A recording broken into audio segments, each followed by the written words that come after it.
Hello, how is everyone doing? It is your fallen angel back with another video. Today, we are doing Brahmacharya, how to gauge your own mental purity. But before we begin, feel free to like and subscribe. And without further ado, let us start. The sight of a young beautiful girl produces in a passionate young man attraction and agitation in the mind, piercing of the heart, and serious intoxication.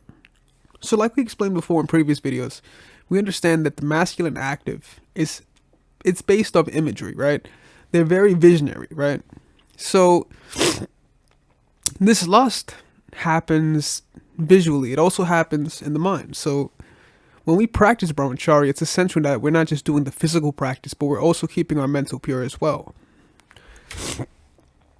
If these symptoms are absent in a man, then it is a sign to denote that he is well established in brahmacharya.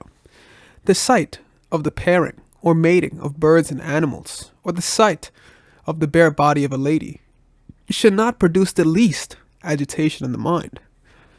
So when you're super intertwined in brahmacharya, there's nothing you could see, nothing you could hear, nothing you could feel that's going to change this mental purity. You're going to be so focused. You're going to be channeled in because you understand that there's something higher spiritually. You're going to understand there's something higher in these planes of existence beyond the physical plane, because you'll reach this point where the physical no longer pleases you.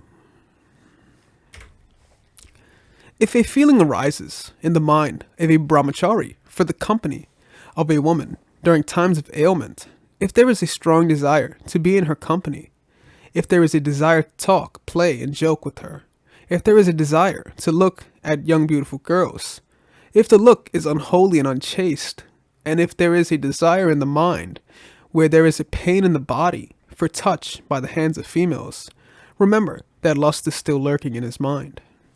So, while conversation is perfectly fine, this is what you have to do to get by on this earth, but it's about the thoughts, right? We understand how thoughts work. When it starts off as a thought, emotions follow, right? And then this is when the agitation comes.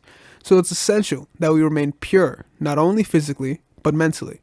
And this practice will resonate in the physical plane as well. When you're pure, people will feel that around you. This aura will be strong. People can feel that you're pure physically or within your energy field, and they could feel this pureness, right? Because you'll be moving as such. You'll be moving in a purer way.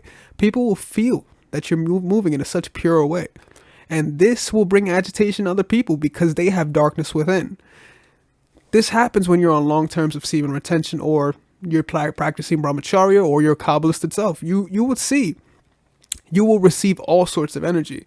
You will receive positive energy. You will receive negative energy too, because people have darkness within and they don't like to see people practice this pure kind of belief. There is deep sexual craving.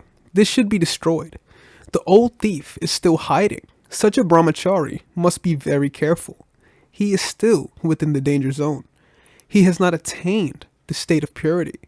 Even in dreams, there should not arise in the mind any craving for the touch of a female and the company of a woman. So like we explained before, dreams are important too because they're feeding off your subconscious. Now, if you're constantly thinking and you're agitated and this burning passion is still within, this means you're still not well established in brahmacharya, because your dreams will show this, right? If you're pure in your thoughts, your emotions, your dreams will not have any lustful desires. One's purity can be gauged by one's experiences in dreams. If one is entirely free of any sexual thought in dreams, he has reached the climax of purity. Self-analysis and introspection are indispensable requisites to determine the state of one's mind. So, when you understand that your dreams are now pure dreams as well, we understand that you've reached a point where you're the master of your mind. You're the master of your subconscious, and you're the master of your mind. And this is ultimately where you want to reach, right? You want to be at a point where you're no longer a slave to your urges. This is the point we want to reach, We want to reach the point where we're no longer a slave to any urge and we're in control of everything. This is how we understand that we are a rational being. This is what differentiates man from animal, is your ability to differentiate. It's your ability for discernment. A Jnani will have no wet dreams. He, who is well established in Brahmacharya, will not get even a single bad dream. Dream serves as a criterion to judge our mental state or the degree of our mental purity. If you do not get impure dreams, you are growing in purity.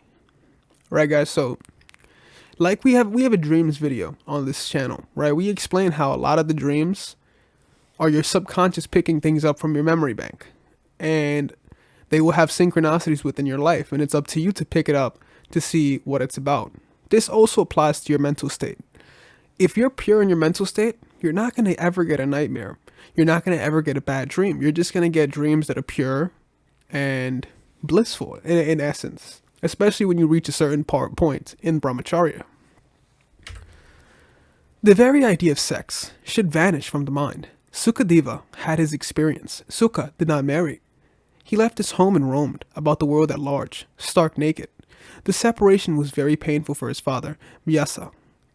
Vyasa went out in search for his son. While he passed by a tank, the apsaras, who were freely indulging in play, felt ashamed and put on their clothes hastily. Vyasa said, "Very strange indeed. I am old. I am putting on clothes. But when my son passed this way naked, you kept quiet. You remain unmoved." The apsaras replied, "O venerable sage, thy son knows not man and woman, but thou knowest." That's just a story that happened, and it explains how the mind is, right? It explains purity. It explains how people perceive things. And this is the gauge we're talking about when we talk about mental purity, right? When they think that you're mentally pure, you are at a different plane of existence. You're at a higher plane of existence when you're mentally pure, right? You see, when we said that story, that the people covered up when they saw the sage because the sage knows, but the young boy didn't, because the boy was pure. He was ultimately pure physically, and he was ultimately pure mentally. And they could feel that. They could feel that. They could see that, and the aura is screaming that. Therefore, it's essential on this journey of Brahmacharya to have a strong mental purity. Because doing the physical work, yes, that is difficult, but I say that is probably easier than having a pure mind. A pure mind is probably more difficult to do than just practicing Brahmacharya physically. Now, when you have both coinciding together, you are now a full Brahmachari. So, feel free to leave a comment down below. I'd love to read them. Also, like and subscribe. Feel free to check us out on Patreon, Twitter, Instagram, things of that nature. This has been your fallen angel, and I am out.